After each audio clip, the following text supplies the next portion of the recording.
एक जंग लगे पिंजरे में एक बाघ का बच्चा कैद होता है जिसका नाम राजन होता है। कैद की वजह से छोटा राजन बहुत डरा हुआ होता है। आरिज चुपके से ताला खोलता है। राजन को जैकेट में छिपाकर घबराहट से चारों तरफ देखते हुए भागता है।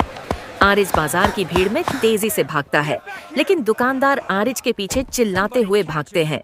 लेकिन आरिज फल की टोकरियों पर छलांग लगा लगा कर भाग जाता है। आरिज प्यार करते हुए राजन को दूध पिलाता है। राजन खुशी से पूरी बोतल पी जाता है।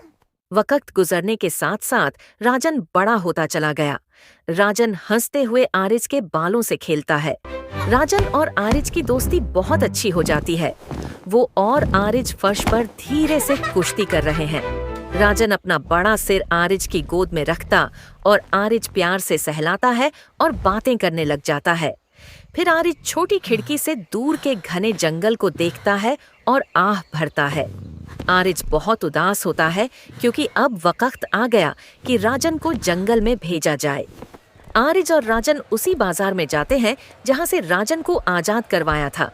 वो दोनों भीड़ वाले चौक में दाखिल होते हैं और लोग बिल्कुल बेखबर हैं कि उनके बीच में शेर घूम रहा है। जब भीड़ राजन को देखती है तो सबकी आह निकलती है। एक दुकानदार फल गिरा देती है और लोग चीखते, घबराते और भागते हैं।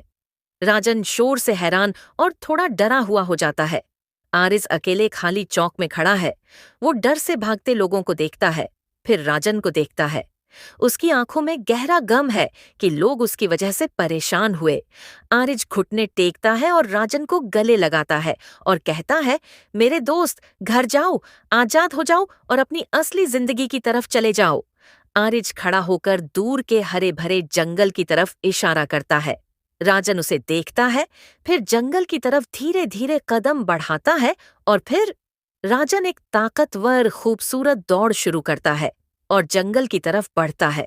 उसके बाद आरिज खाली बाजार में अकेला खड़ा होता है और वो उस जगह को देखता है जहां राजन गायब हुआ।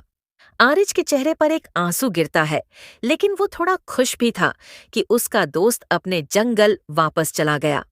राजन भी अब बहुत खुश है और खुशी से जंगल में घूम फिर रहा है।